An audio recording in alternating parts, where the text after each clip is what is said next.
Friends, कैसे हो आप लोग सब? I hope you all are good. अच्छा, ये बताइए, क्या आप लोगों को भी अपने पेरेंट्स या फ्रेंड्स के साथ किसी अच्छे से रेस्टोरेंट में जाके लंच करना पसंद है?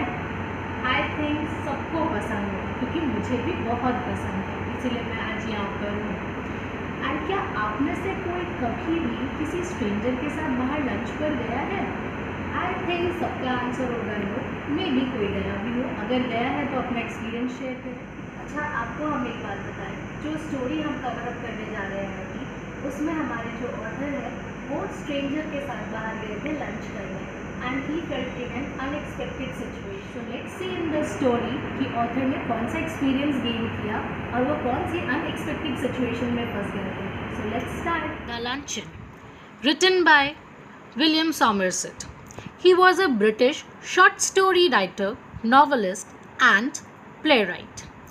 He was born in France. I have shown another picture here. This picture is of one of the most expensive and famous restaurant of Paris, named Foyo. I have shown this picture because author takes one of his fan for lunch in this restaurant. Author अपने एक fan को इस restaurant में lunch के लिए लेकर जाते हैं. सो लेट्स सी वहाँ क्या क्या होता है. ऑथर एक प्ले में बैठे होते हैं, वो प्ले एंजॉय कर रहे होते हैं, एंड तभी उन्हें लगता है कि कोई लेडी उन्हें इशारे से बुला रही है, एंड वो उसको रिकॉग्नाइज करने लगते हैं, बट उन्हें याद नहीं आता है कि वो कौन है.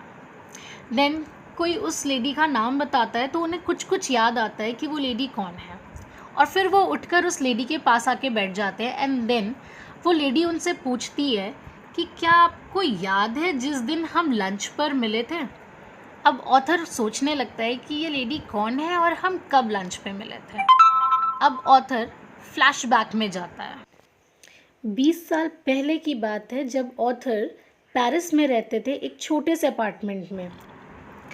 तभी ऑथर को याद आता है कि हाँ, उसने एक बार अपने फ़ैन को लंच कराया था. इस लेडी ने ऑथर की एक बुक पढ़ी थी जो उन्हें बहुत पसंद आई थी, और उन्होंने ऑथर को एक लेटर लिखा था जिसमें उनकी तारीफ़ की थी, और ऑथर ने भी पलट के उनको एक थैंक यू लेटर भेजा था. तब उसे याद आता है कि इस लेडी ने उससे कहा था कि मैं पेरिस से गुज़र रही हूँ और आपसे मिलना चाहती हूँ. तब ऑथर ने सोचा था कि it would be very great if I take her for lunch. उन्होंने सोचा कि मैं इसे बहुत अच्छे से रेस्टोरेंट में लंच कराता हूँ, बट उस टाइम पे ऑथर के पास बहुत कम पैसे होते थे. He only had 80 francs for rest of the month. उसे पूरा महीने का खर्चा भी उठाना था. फिर उसने सोचा कि अगर मैं 2 हफ्ते तक कॉफ़ी ना पीऊँ तो मैं आराम से मैनेज कर सकता हूँ. देन ही सेड कि चलो ठीक है, मैं 2 हफ्ते कॉफ़ी नहीं पीऊँगा और मैं उसे लंच के लिए लेकर जाता. एंड नाउ वो दोनों ही लंच के लिए मिलते हैं. And the lady was not so young, she was not very attractive and was a woman of 40 years of age. Author उनसे मिलते हैं, उनसे बात करते हैं, एंड जब मेन्यू कार्ड आता है तो वो बस ये सोच रहे होते हैं कि किसी भी तरह से वो बिल पे कर सके, because all the dishes were very expensive there. And he was just hoping कि वो लेडी बहुत ज़्यादा खाना ऑर्डर ना करे, otherwise author will not be able to pay the bill. Author जब ये बात सोच रहे थे तभी लेडी ने अनाउंस किया कि वो एक डिश से ज़्यादा नहीं खाती है, एंड उसने वो एक डिश का नाम जो बताया दैट वाज सैल्मन. सैल्मन एक टाइप ऑफ फ़िश है विच इज़ एक्सपेंसिव, और उस वक्त उस सैल्मन का सीज़न भी नहीं था. दैट मीन्स वो डिश और एक्सपेंसिव हो जाएगी. एंड जब लेडी ने सैल्मन ऑर्डर किया तो वेटर ने उनसे पूछा कि जब तक सैल्मन प्रिपेयर हो रहा है what would you like to have in the starter. तो लेडी ने जवाब दिया that she would like to have caviar. Caviar eggs होते हैं फ़िश के. She ordered that and that was also expensive. जब ऑथर ने देखा कि उस लेडी ने दोनों ही एक्सपेंसिव डिशेस ऑर्डर की हैं, तो वो सोचने लगे कि क्या वो बिल पे कर पाएंगे या नहीं। फिर उन्होंने सोचा कि वो अपने लिए क्या ऑर्डर करें, तो उन्होंने उस मेन्यू में सबसे चीपेस्ट थिंग देखी जो कि मटन चॉप थी। Then he ordered that for himself. जब लेडी ने सुना कि ऑथर ने मटन चॉप ऑर्डर किया है तो उसने तुरंत ही कमेंट किया कि कोई इतनी हैवी डिश खाकर काम कैसे कर सकता है, it's too heavy. Now the question of drink came in the scene.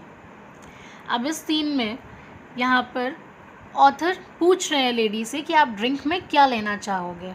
Then lady announces कि मैं लंच के टाइम पे ड्रिंक प्रेफर नहीं करती, बट येस मेरे डॉक्टर ने कहा है कि मुझे शैम्पेन पीना चाहिए।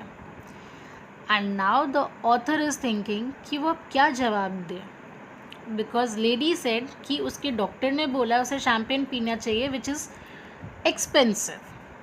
सो ऑथर ने तुरंत जवाब दिया कि मेरे डॉक्टर ने तो मुझे मना किया है कि मुझे शैम्पेन नहीं पीना चाहिए because it's not good for my health. तो लेडी ने पूछा अगर आप शैम्पेन नहीं पियोगे then what will you like to have in drink. तो ऑथर ने जवाब दिया I will simply have water in drink. और अब जब वेटर उनके लिए मटन चॉप लेकर आया तो लेडी ने तुरंत उनको कहा कि आपको लाइट फूड ऑर्डर करना चाहिए था, heavy lunch is not good for health. जैसे मैं लाइट डाइट लेती हूँ आपको भी लाइट डाइट ही लेना चाहिए because it's good for health. Now the waiter comes with the bill, but lady ने उसे तुरंत ही इशारे से कहा कि नहीं अभी बिल मत लेकर आओ, I would feel really bad, मुझे बहुत बुरा लगेगा अगर मैं बिना एस्परेगस खाए यहाँ से चली जाऊँ। एस्परेगस, माय गुडनेस, ऑथर को तो अब समझ ही नहीं आ रहा था कि वो करे क्या, because asparagus is another and expensive dish. Asparagus plant है जिसके स्टेम को कुक करके खाया जाता है और ये भी बहुत एक्सपेंसिव होता है। अब ऑथर को कुछ समझ नहीं आ रहा था कि वो क्या बोले उस सिचुएशन में। अब ऑथर को इस बात की टेंशन नहीं थी कि उसे कितना पैसा बचाना है इस पूरे मंथ के लिए, अब उसका टेंशन कुछ और ही था, और वो ये था कि वो सोच रहा था कि क्या वो बिल पे कर पाएगा या फिर उसे बोरो करना होगा मनी। अगर उसे बोरो करना पड़ेगा तो it would be the most embarrassing situation for him. अगर वो पे नहीं कर पाया देन अब वो क्या करेगा। सो उसके मन में नए नए ख्याल आ रहे थे। फिर उसने सोचा कि मैं एक काम करूँगा, अगर मैं नहीं पे कर पाया बिल तो मैं अपनी वॉच यहाँ छोड़ जाऊँगा। फाइनली अब ऑथर ने उस लेडी से बहुत पोलाइटली कॉफ़ी के लिए पूछा एंड वो सरप्राइज़ हो गया उसका आंसर सुन के। द लेडी सेड उसे आइसक्रीम विथ कॉफ़ी चाहिए, अनदर एक्सपेंसिव डिश। ऑथर को समझ ही नहीं आ रहा था कि अब वो करे क्या। He was just getting surprises one after the other. At last, lady ने पीचेस खाए। पीचेस ये एक फ्रूट है जो उस सीज़न में अवेलेबल नहीं था। दैट मीन्स ऑब्वियसली वो एक्सपेंसिव था, क्योंकि वो सीज़न में फ्रूट मिलता नहीं है। तो जब किसी फ्रूट का सीज़न नहीं होता है तो वो और एक्सपेंसिव रेट पर आ जाता है। अब ऑथर बहुत परेशान हो चुका था कि वो क्या करे। Now the waiter comes with the bill. जब वो बिल लेकर आया तो ऑथर के पास सिर्फ इतना ही पैसा था कि वो उस बिल को चुका सके और वेटर को थोड़ी सी टिप दे सके। फ्लैश फॉरवर्ड, ऑथर अब अपने फ्लैशबैक से वापस आ चुके थे करंट सिचुएशन में, और अब वो बहुत ज़्यादा सेटिस्फाइड और हैप्पी फील कर रहे थे। जानते हो क्यों वो सेटिस्फाइड और हैप्पी फील कर रहे थे? क्योंकि उन्हें लग रहा था कि गॉड ने उनका रिवेंज ले लिया है, क्योंकि उस लेडी ने इतना खर्चा करवाया था ऑथर से कि उनके पास सिर्फ 3 फ्रैंक्स बचे थे अपने पूरे महीने को चलाने के लिए। और जब आज वो उस लेडी को देख रहे थे, शी वॉज वेइंग 21 स्टोन्स, यानी वो बहुत मोटी लग रही थी। And 1 stone is equal to 14 pounds. तो आप सोच सकते होगे 21 स्टोन्स यानी कितने पाउंड्स होंगे। She was looking very fatty.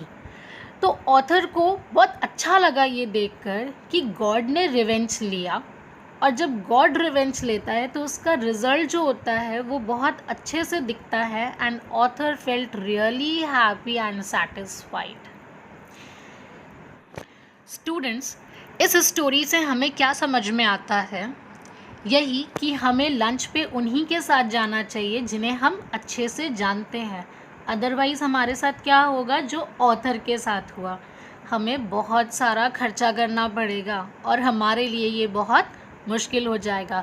So always go with the known person, your family members और friends. Never go for a lunch with a stranger.